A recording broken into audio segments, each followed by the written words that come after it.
2025 চনৰ শেষৰ দিনটোত বিক্ৰী কৰা টকাখিনি হ'ল এইখিনি। আজি এইখিনি টকা বিক্ৰী কৰিছোঁ। জয় জুবিন দা, নমস্কাৰ। আজিৰ এই ভিডিঅ'টোৱে হ'ল 2025 চনৰ শেষৰটো ভিডিঅ'।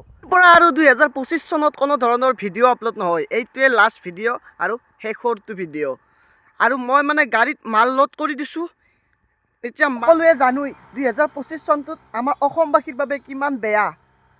2025 চনটোক বিদায় দি 2026 চনটোক আমি আদৰি ল'ব লাগিব। সকলোৰে দিনবোৰ ভাল হওক তাৰে কামনা কৰিছোঁ।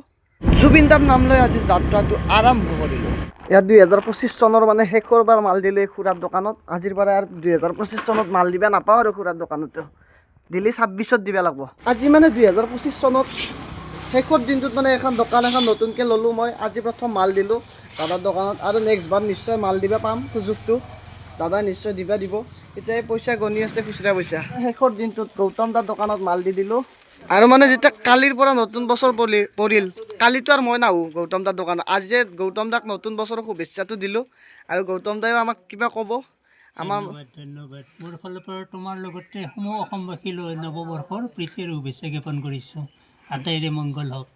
এতিয়া টাইম হৈছে 3টা বজাত মোৰ ব্যৱসায় কৰা চেছ, মোটামুটি মাল চেছ। আৰু মানে 2025 চনত মই ব্যৱসায় নকৰোঁ। 2026 চনত নতুনকৈ আৰম্ভ কৰিম ব্যৱসায়। তাৰে মাল চাল গোটেই শেষ হৈ গৈছে, মনা চনা খুলি ইয়াতে বান্ধি লৈছোঁ। আৰু যদি এই বছৰটোত কেতিয়াবা ক'ৰবাত মানে বহুতে বেছি দুখ লগাকৈ অন্তৰত আঘাত পোৱাকৈ কথা কৈছিলোঁ, ক্ষমা কৰিব। এই বছৰটোত পোৱা আৰু হেৰুৱাৰ ফালৰ পৰা ক'বলৈ যায় বহুত বেছি হেৰুৱাইছোঁ আৰু বহুত বেছি পাইছোঁ। কাৰণ আমাৰ মৰমৰ জুবিন দাক হেৰুৱাইছোঁ এই বছৰটোত। তাতকৈ দুখৰ কথা একো নাই। আৰু এই বছৰটোত মই বহুতেই বেছি ছাকচেছ পাইছোঁ আৰু তাতকৈ সুখৰ কথা একো নাই। চ' 2026ত তাতকৈ বেছি যেতিয়া সুখ হয় তাৰে কামনা কৰিছোঁ। আপোনালোকে আশীৰ্বাদ কৰিব আৰু আপোনালোকলৈ মোৰ শুভেচ্ছা থাকিল যে 2026 চনটো সকলোৰে ভালদৰে পাৰ হয়। 2025 চনৰ শেষৰ দিনটোত বিক্ৰী কৰা টকাখিনি হ'ল এইখিনি। আজি এইখিনি টকা বিক্ৰী কৰিছোঁ আৰু মানে বাকীও আছে বহুতখিনি। এইখিনি টকা পাইছোঁ আৰু নগদ পইচা। আৰু আজিৰ দিনটোত মানে কিমান টকা লাভ হৈছে এইটো কৈ দি আছোঁ।